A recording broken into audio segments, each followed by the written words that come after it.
before I read, I want to say, I've known Bhavna for 40 years and more. And ever since I've known her, she has always expressed her desire to go to Karachi. And like she said, she's come close to going, but something happens. I feel now, Bhavna, now that you've written the book, you will go to Karachi. Because emotionally you've said that and you were longing for it so much, that there's a time and place for everything. And now that this book has come out of you, you will go. You will go. I'm sure that day will come. You see, there are some, when you know a friend as closely as I know Bhavna, you feel you know it all. I've met all her family, I've met her siblings, I was very close to her mother.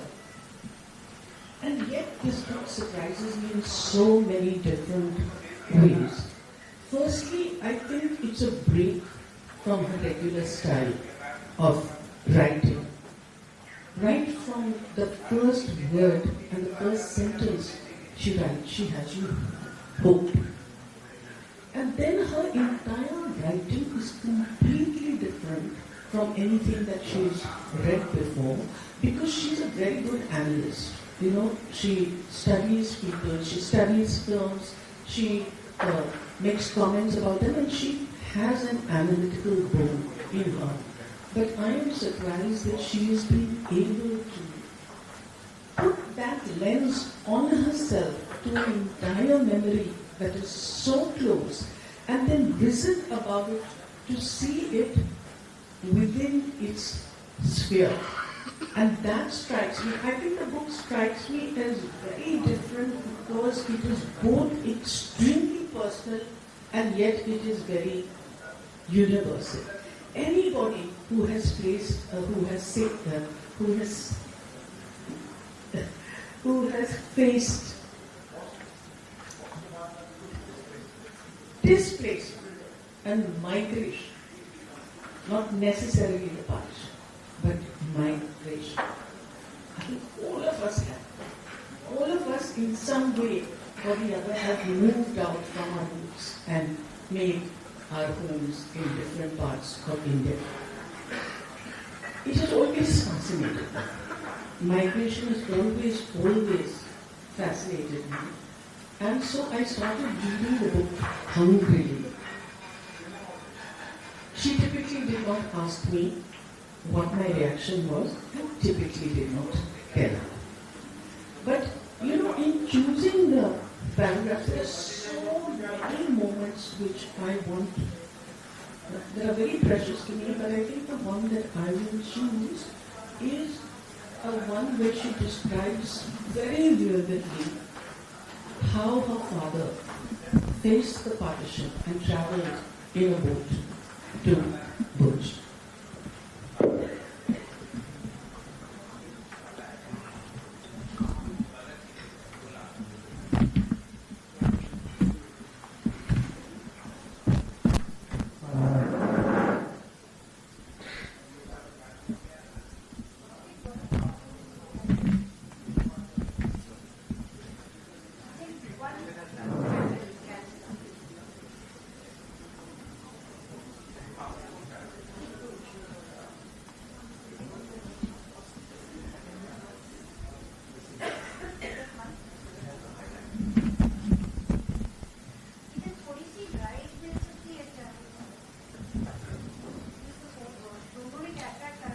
No, don't worry.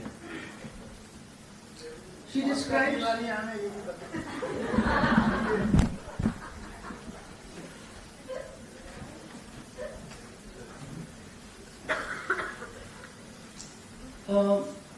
So I begin with just one line before the paragraph. Partition had numbed all emotions, and deception was a recurrent motive in all interactions. Bapuji focused on his onward journey. He concealed his 3 months' salary inside a soiled handkerchief and placed his work order inside his inner vest pocket. He prayed that no further obstacles would arise, but the chaos awaiting him at the port was beyond anybody's imagination. Men in masks, men in masks carrying weapons searched passengers and snatched whatever they could lay their hands on. Chains, bangles, purses. Bapuji was grabbed by his collar, and his wristwatch and fountain pen, tucked inside his shirt button, were pulled out. They ripped his wallet, and when they found nothing, stripped him, threw open the soiled kerchief, and flung his work orders. My father scrambled on all fours in the stampede to locate his documents. It was a day when he saw human beings turned into monsters. There was no regard for women, be they in Wales, pregnant or nursing. Men were bleeding, children were shrieking. It looked like a day when even the gods had turned their backs on the country. When the bugle shrilled for the steamer to take off, Bapuji was far away from the gate, and through the crowd behind him, pushed really hard, it was impossible to board the deck. When the anchor was let loose and the ship sailed, there was a collective cry of despair from those left behind. Some held on to the shore weeping. A young man in desperation jumped into a fisherman's boat passing by and pleaded with him to ferry across. Before the fisherman could respond, a few more jumped onto the same boat. Bapuji thought for a moment. The boat ride was not going to be easy, but staying back was not an option. He had lost all his money and belongings, and now all he had was his life. So he jumped into the boat as well and resigned himself to fate. There were 10 of them on the small boat, and nobody talked to anyone. Fear reflected in every gaze, and the sea was even more fearful. The tropical sun burned their eyes, and they waited for night time so the darkness could soothe them. But it came with rain and thunder, which scared them. The only food available on the boat was a sackful of raw chana, which comprised all their meals. And when the voyagers got thirsty, they drank from the salty sea. The winds were ferocious, and the angry waves lashed their bodies. The only armor available on board was a large bundle of rough rope, which all of them wrapped around themselves, even though it cut their skin and bruised them. After 4 days of arduous journey at sea, all of them heaved a sigh of relief when the boat finally docked at Manvi port in Kutch. The first thing my father did after stepping on the ground was to check if his limbs were intact. He was burning up with a high fever and could barely walk, clothes tattered and shoes lost in the stampede.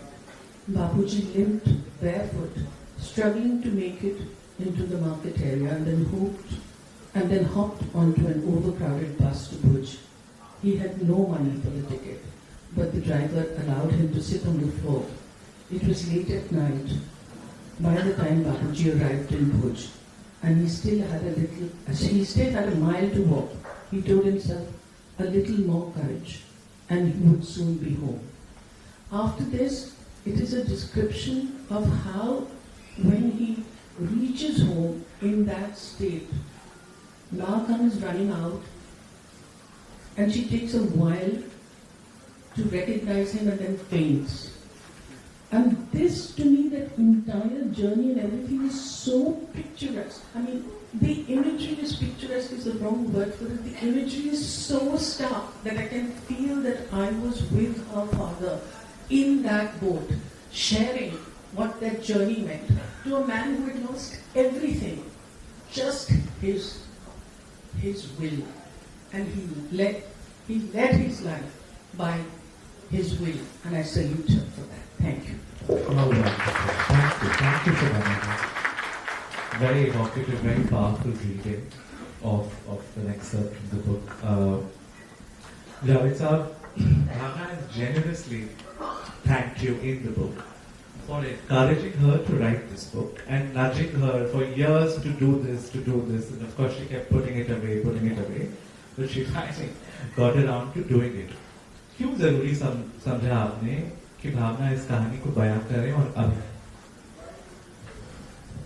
भावना ने मुझे कुछ इधर उधर की बातें बताई थी जिससे मुझे लगता था कि इसमें बहुत कहानियाँ थी और ये जो फैमिली है ये अजीब अजीब स्टेजेस से गुजरी है, तो ये बात अगर रिकॉर्ड हो तो आने वाली जनरेशन जानेगी क्या हुआ था। देखिए हिस्ट्री दो तरह की है, एक तो हिस्टोरियन तो हुकूमतों की, बादशाहों की, डिक्टेटर्स की, प्राइम मिनिस्टर्स की हिस्ट्री लिखते हैं, लेकिन ये जो किताबें हैं ये कॉमन मैन की हिस्ट्री लिखती है और ये भी उतनी ही इम्पोर्टेंट है जितनी कोई भी हिस्ट्री की किताब, इसलिए कि ये इन बुक्स में आपको ये मालूम होता है कि एक आम इंसान पे क्या बीती, एक आम इंसान कहाँ से गुजरा। अब जब गुजरने की आम इंसान की मैं भी एक आम इंसान हूँ तो मैं बात यहाँ से शुरू करूँ कि मैं कहाँ से गुजरा हूँ भावना जी के साथ। भावना जी से मेरी मुलाकात जो है वो प्री शबाना डेज की है, तो मतलब ये कि शबाना जी से मेरी दोस्ती भी नहीं थी तब, तो शादी तो दूर की बात है। जब भावना जी से मेरी मुलाकात हुई और क्यों हुई वो मैं आपको बता सकता हूँ उसकी डिटेल, इससे पहले कि मैं पढ़ूँ कुछ इसमें पूरी डिटेल में बता जी। हुआ ये कि एक मैगजीन था जिसमें भावना जी और इनकी एक कलीग थी पम्मी बख्शी, दोनों काम करते थे। पम्मी बख्शी मेरी दोस्त थी, तो मैंने एक दिन इन दोनों की तस्वीर उसी मैगजीन में आई जिसमें पढ़ती है, तो भावना का फेस मुझे बड़ा अट्रैक्टिव लगा, बड़ी बड़ी आंखें, बड़ा गहरा एक्सप्रेशन, तो मैंने कहा भाई अपनी दोस्त से तो मिलवाओ मुझे कभी, तो बड़ी अट्रैक्टिव लड़की है।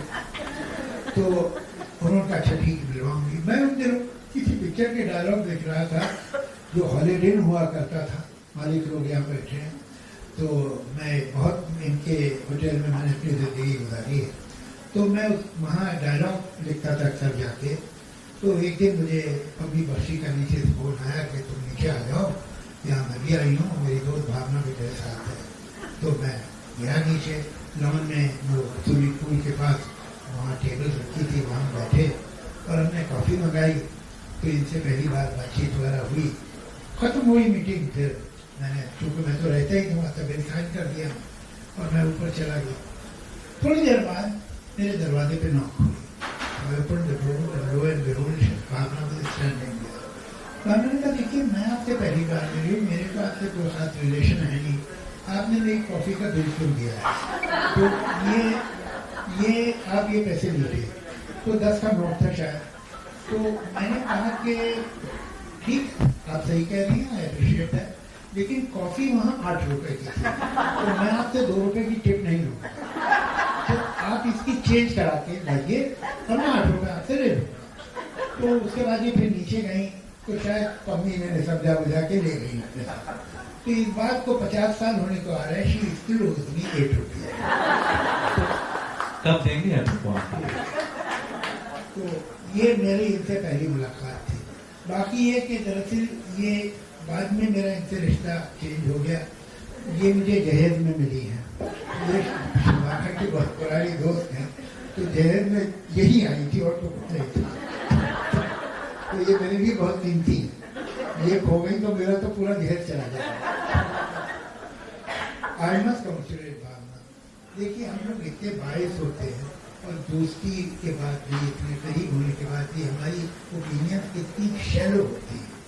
मैंने भावना को हमेशा दोस्त, कभी दोस्त नहीं है तो फैमिली है, यही समझा कि शी फिल्म जर्नलिस्ट, रिव्यू कर लेती हैं, फिल्म स्टार्स के बारे में लिख लेती हैं और मुलाकात भी होती थी तो यही सब टॉपिक आगे पीछे रहते थे। But after reading this book I feel I hardly new the kind of depth, the kind of maturity, the kind of analysis she has of people, of situation, though it was beyond my imagination. It means I hardly knew her for so many years. तो मैं बहुत ही आपको दिल से भावना congratulate करता हूँ for this book. This book is 100%, it's a really piece of literature. और आप देखिएगा कि जूनियर लोग ये पढ़ेंगे how they react to it's not a book of one person और about one family, it's about an era and the way she has analysed it, the way she has gone through it is unbelievable, such a great read. कि आप होता क्या है कि जब reading आसान हो तो उसमें डेप्थ का होती है, और जब डेप्थ हो तो रीडिंग मुश्किल हो जाती है, हैवी हो जाती है। She has such a perfect balance between the depth and the tempo, is marvellous. बहुत आपको मुबारकबाद देता हूँ अपने दिल से। मैं एक ही पढ़ना चाहता हूँ, पर कभी कभी ऐसा लगता है कि आदमी के दो हाथ कम नहीं होते। अब एक हाथ से मैं ये किताब उठाऊंगा, एक हाथ से मैं कम से कम 4 हाथ होने ही चाहिए। देखिए आप पूरी दुनिया में माइथोलॉजी में जब देवी देवताओं की तस्वीर आप बनाते हैं तो 4 से कम हाथ नहीं होते, इसलिए कि ह्यूमन बीइंग रियलाइज करता है कि 2 हाथ बहुत कम है।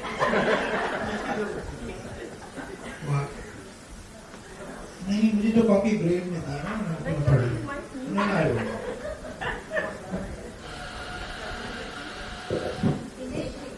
Next time we need more like it.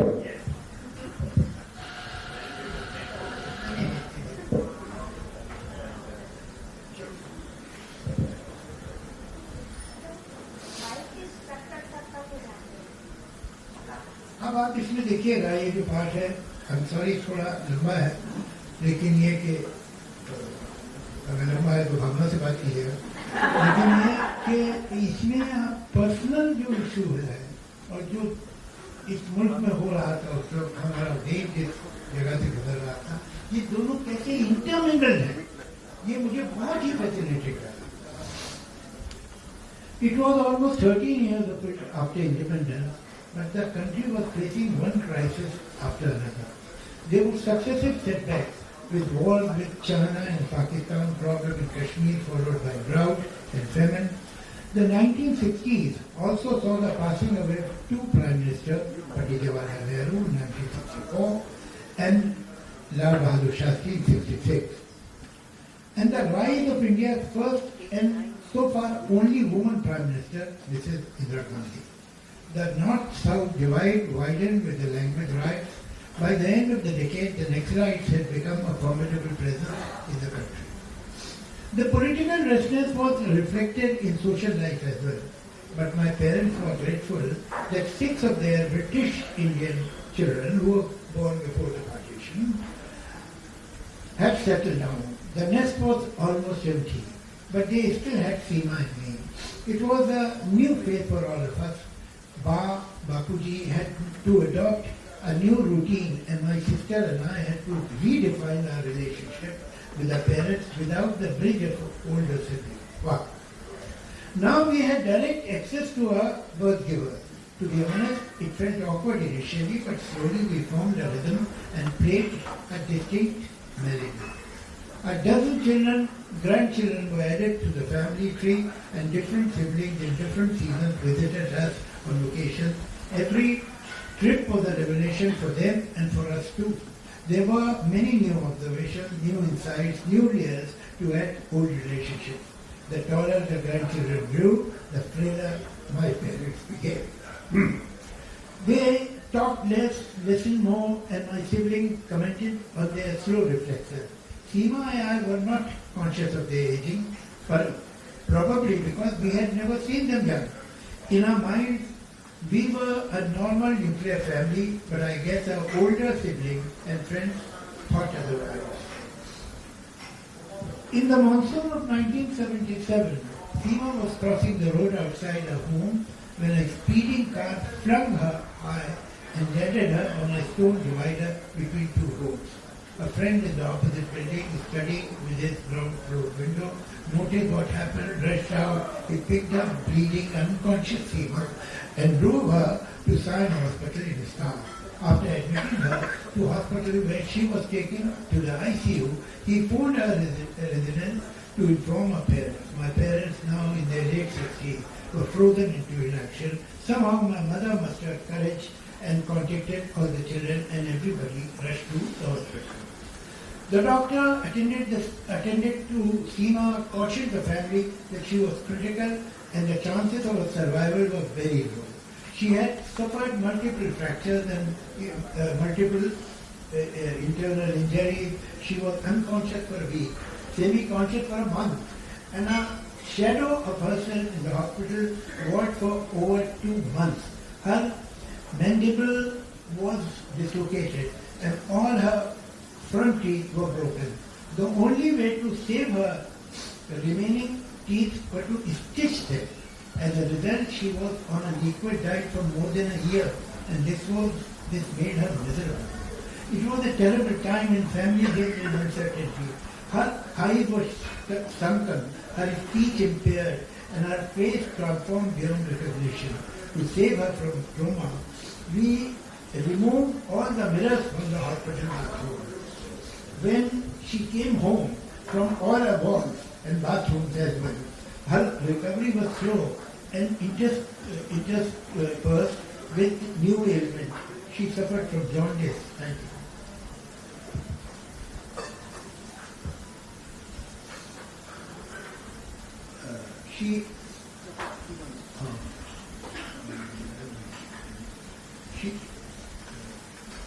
Jaundice, then double jaundice, an unfortunate but common side effect of blood transfusion. For 2 years, the family and her friends rallied around her, staying by her side through the despair and trauma. There were many small and big surgeries. Finally, her jaw, her teeth were fixed. She was gradually nursed back to health in 1970. Was a period of upheaval, both political and social. The emergency spread a pall of gloom, and it reflected in her movies too. The Navnirman movement in Gujarat was beginning of the students' strength. The spirit spread across the country's middle classes. They were frustrated with the prevalent economic crisis and corruption in the government. People were tormented by hunger and rising prices and were protesting openly. There was a recession, a repression of rights, and common man was angry. This explained the rise of a phenomenon called Amitabh Bachchan, branded as an angry young man by the media. There were some good things too. Television had staged an entry into India, and even though we could not afford it, Bapuji purchased a TV to lift Seema's begging spirit. Thursday and Fridays were special evenings when the family collectively watched the popular weekly program, Chhaya Geet and Phool Khile Hain Gulshan Gulshan. Ba believed that Jalaram Bapu saved Seema and later found her an able partner, Pradeep Thakkar, our family's third and the brightest young engineer son-in-law. The marriage almost did not happen. Common relatives of both families spread the rumor that Seema was not fit for marriage after the near-fatal accident. So the Vichlani, her in-laws, who sent us a proposal, backed out without an explanation. When my cousin Savitri Ben, our mediator, learned about this change of their heart, she was livid and arrived from Surat the following day. She scheduled an urgent meeting between both the families, and then the boy and the girl. When Seema was to meet Pradeep, an IIT Kharagpur graduate for the first time, she was cautious that Ba cautioned her that not to impart too many details of the accident, but Seema confessed it all, and even extracted her braces to demonstrate how she looked without the artificial teeth.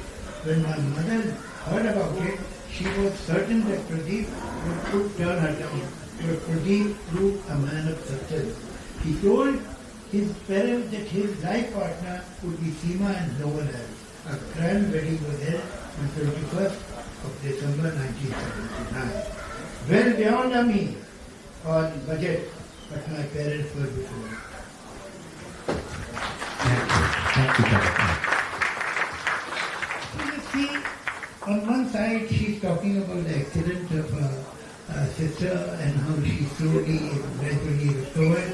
And hats off to Seema that sir मैं एक थोड़ा emotional moment create करना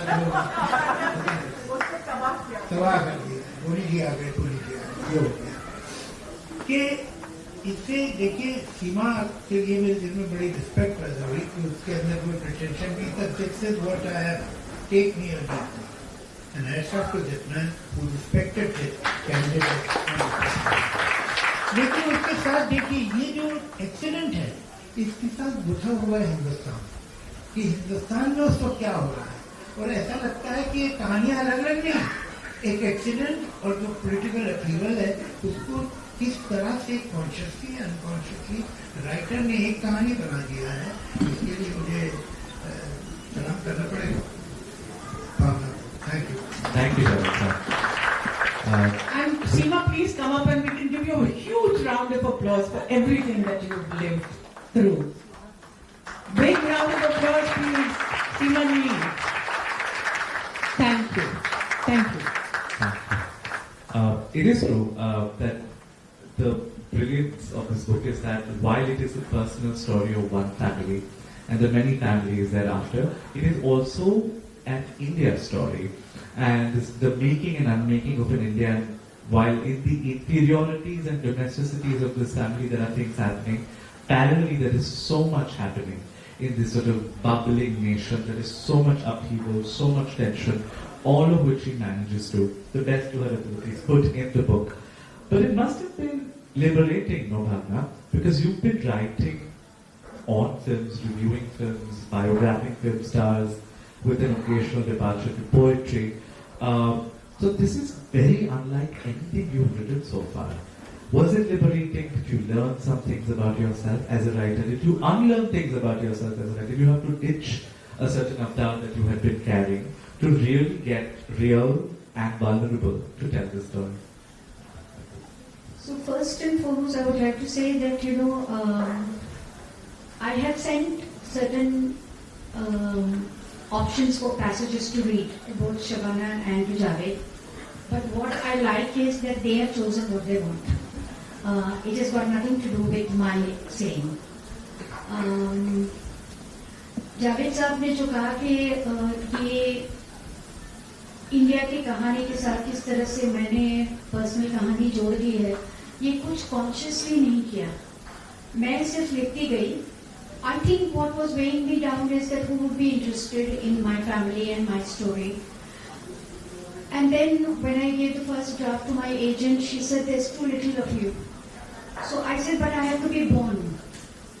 Then my story can come. In fact, there was very little of me. They forced me to put about that big FM and all that, which I felt there was no need. But anyway, it completes the whole story. I feel that when I watch a movie, I say that does it engage me? If it doesn't engage me, the film is not going to work at the box office. It's not going to work with anybody. So similarly, I said whether anybody believes in the story that I'm writing or not, I believe in it. These are stories that I have heard in my growing up years, and I'm going to write it, even if 5 people will read it. And Chirag, you play a role here because when my agent was finally happy with the draft, and she said, the Bloomsbury guy has loved it. He's coming to Bombay, he wants to meet you, but don't show too much interest. Just meet him for coffee. So I didn't know what that meant. Don't show interest means how to have coffee. So I said, okay. He was my guest, and if we were meeting at my club, I always meet strangers only at the club, so that I know कि कोई गड़बड़ आदमी नहीं है. पहली मुलाकात की बात हो रही है सब 8 रुपए की कॉफी की बात नहीं हो रही. 8 रुपए 12 आने अभी भी चल रहे हैं.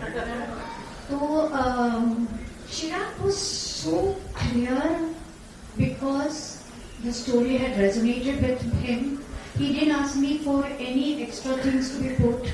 He was 100% on. He took out a notebook and he started writing down who will give the endorsement on the cover, how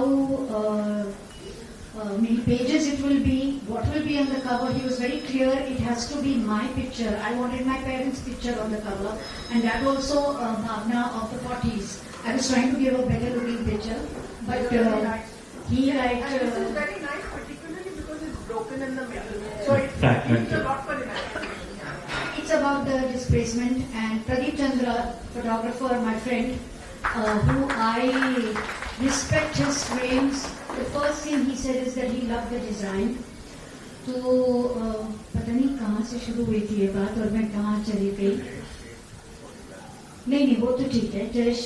What did you learn about the writing you had been I doing? think I felt very liberated, and I don't think I'm going to write another film book. And I'm very bored with biographies. So what I will write, I don't know, but I know it's going to be only creative work now. But